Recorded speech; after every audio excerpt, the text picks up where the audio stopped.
ओम नमः शिवाय, हर हर महादेव। सभी दर्शकों का हमारे चैनल में बहुत बहुत स्वागत है। आप सभी जानते हैं कि हमारे भारतवर्ष की वसुंधरा अनेक प्रकार की दिव्य और चमत्कारिक जड़ी बूटियों से भरी हुई है। ये वनस्पतियाँ और पेड़ पौधे चमत्कारिक और दिव्य गुणों से भरपूर होते हैं।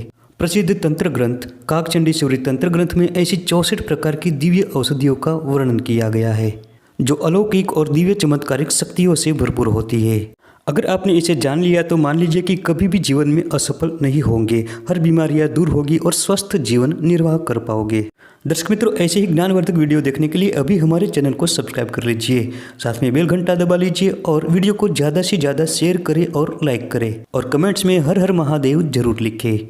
दोस्तों, जब तक आपके घर की तिजोरी में यह दिव्य और चमत्कारी वनस्पति की जड़ रहेगी, तब तक कभी भी पैसों की कमी नहीं होगी। घर का वास्तु दोष हो, नेगेटिव ऊर्जा का असर हो या किसी ने जादू टोना किया हो, सब कुछ होगा दूर। धन की हानि नहीं होगी और परिवार में कोई बीमार नहीं रहेगा।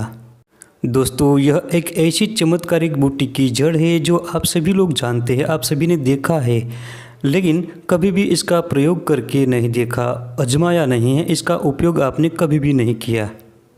ऐसा कहा जाता है कि जब समुद्र मंथन हुआ तब उसके साथ ही ऐसी दिव्य चीज़ों का निर्माण भी हुआ। दोस्तों, आज हम जो आपको उपाय बताएंगे ये आपको तभी करना है कि जब आप किसी मुसीबत में फंस गए हो, पैसों की तकलीफ हो रही हो, घर में कठिनाई बढ़ रही हो और कोई रास्ता सूझ न रहा हो, उसी वक्त ये उपाय करना है, बाकी ये उपाय नहीं करना है। ये उपाय करने के बाद आपके जीवन में परेशानियों का दौर भी खत्म होगा, पैसों की कमी नहीं होगी और जो भी आप रोजगार करते हैं, नौकरी करते हैं, उसमें तरक्की होगी। आपके जीवन के सारे दोष दूर होंगे। दोस्तों, आज हम आपको जो उपाय बताने जा रहे हैं ये बहुत सात्विक और पवित्र है, इसलिए इस उपाय को करने से पहले घर की साफ सफाई करना अति आवश्यक है। इसके साथ ही मन और शरीर से भी खुद को साफ रखना चाहिए, स्वच्छ होना चाहिए। जिस दिन भी आप ये उपाय करें उस दिन आपको व्रत रखना पड़ेगा।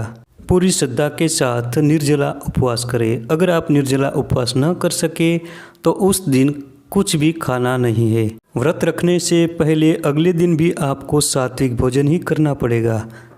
ये व्रत किसी भी दिन आप कर सकते हैं, एकादशी हो, पूर्णिमा हो या अमावस्या का दिन हो, उसमें दिन देखने की ज़रूरत नहीं है। इसके अतिरिक्त गुरुवार हो या शुक्रवार के दिन भी आप ये व्रत कर सकते हैं, क्योंकि गुरुवार भगवान विष्णु जी का वार है और माता लक्ष्मी का शुक्रवार होता है।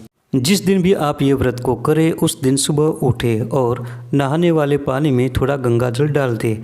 उसके बाद उस पानी से आप स्नान करें, तो ये स्नान आपका गंगा स्नान के बराबर होगा। नहाने के बाद आपको पीले वस्त्र पहनने हैं। दोस्तों, इस व्रत को करने से पहले आपको अगले दिन एक दिव्य चीज़ को लानी है, वो है तुलसी की जड़। सूखी तुलसी की जड़ आपको लानी है। जो तुलसी हरी हो उसकी जड़ नहीं लेनी है। अपने आप जो तुलसी सूख जाती है वो आपको ध्यान करना है कहाँ पर है। अगर आपके घर के आसपास में हो या घर के आंगन में अपनी तुलसी हो, वो सूख जाती है तो उसकी जड़ को आपको रख लेना है, या आसपास में कहीं भी आपको दिखी हो कि इस जगह पर सूखी हुई तुलसी है तो उसको पहले लाए, स्वच्छ पानी से धोए, गंगा जल से धोए और फिर उसका उपयोग इस विधि में करना है। दोस्तों, सूखी हुई तुलसी भी हरी तुलसी के बराबर ही पवित्र होती है। तुलसी जब सूख जाती है तब उसमें अलौकिक शक्ति का वास होता है। अब आपको पूजा स्थान में जाना है और भगवान लक्ष्मी नारायण का फोटो सामने रखना है। अब आपको भगवान के सामने गाय के शुद्ध घी का एक दीपक जलाना है और धूप दीप से वातावरण को पवित्र बनाना है। अब पवित्र तुलसी की जड़ों को भगवान के सामने रखें और ओम नमो भगवते वासुदेवाय मंत्र का 108 बार जप करें। इसके बाद गूगल का धूप करें और इसकी धुनी इस पवित्र तुलसी की जड़ों को दें। इसके बाद भगवान को प्रसाद का भोग लगाए और आरती करें। इसके बाद आप भगवान लक्ष्मी नारायण के सामने बैठे हाथ जोड़कर प्रार्थना करें और जो भी अपने दुख दर्द है, जो भी तकलीफ है, जो भी परेशानी है, सब भगवान के आगे रखें। भगवान श्री हरि विष्णु और माता लक्ष्मी बहुत दयालु है। एक बार इनकी कृपा आप पर हो गई तो फिर जीवन में कभी भी किसी भी प्रकार की मुश्किलों का सामना नहीं करना पड़ेगा। अब जो ये पवित्र तुलसी की जड़ें भगवान के मंत्रों के द्वारा आपने सिद्ध कर ली है, उस पर 3 कुमकुम के तिलक करें और ओम महालक्ष्मी नमः, ओम महालक्ष्मी नमः, ओम महालक्ष्मी नमः 3 बार बोलना है। इसके बाद शुद्ध चंदन को गंगाजल के साथ मिलाकर लेप बनाएं और उसका तिलक पवित्र तुलसी के मूल को करें और ओम भगवती वासुदेवाय नमः मंत्र बोले। 3 बार मंत्र बोले और 3 बार ही मंत्र के साथ तिलक करें। पवित्र तुलसी की मूल अब सिद्ध हो चुकी है। इसे लाल रंग के या पीले रंग के वस्त्र में पहले लपेट ले और ऊपर कलावा बांधने में जो लाल डोरी का उपयोग करते हैं सूती धागे की, उसको ऊपर से बांध दे। अब आपको इसी स्थान पूजा स्थान में ही उसे रहने देना है। ध्यान रहे दिया पूरी रात जलता रहे। दूसरे दिन सूर्योदय के साथ ही अपना व्रत तोड़े और ये जो सिद्ध हुई तुलसी की मूल है उसको अपने हाथों से अपने घर की तिजोरी में रख दे। दोस्तों, जो कोई व्यक्ति इस प्रकार से पूरी विधि विधान के साथ उपाय करके तुलसी की मूल को सिद्ध करके अपनी तिजोरी में रखते हैं, उन पर भगवान की कृपा, लक्ष्मी नारायण की कृपा हमेशा बनी रहती है। तिजोरी में कभी भी पैसों की कमी नहीं होती। घर का वास्तु दोष दूर होता है। किसी ने अगर आप पर कोई काला जादू किया है वो भी खत्म हो जाता है। किसी भी प्रकार की नेगेटिव ऊर्जा नहीं रह पाती। इस चमत्कारिक मूल के प्रभाव से घर का वातावरण हमेशा पवित्र बना रहता है।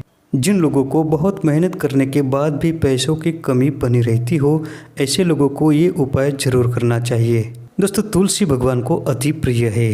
ध्यान रहे दोस्तों, सूखी तुलसी की जड़ों का ही प्रयोग करें, हरी तुलसी का प्रयोग न करें और पूरी विधि विधान के साथ भगवान के चरणों में रखकर कुमकुम और चंदन का तिलक लगाकर तिजोरी में रखना चाहिए। इससे इसकी चमत्कारिक, दिव्य और अलौकिक शक्ति बढ़ जाती है, जो सभी दोषों का निवारण करने में सक्षम होती है। तो दोस्तों, चैनल को सब्सक्राइब करें, वीडियो को लाइक करें, ज़्यादा से ज़्यादा शेयर करें और कमेंट्स में ओम नमो नारायण जरूर लिखें।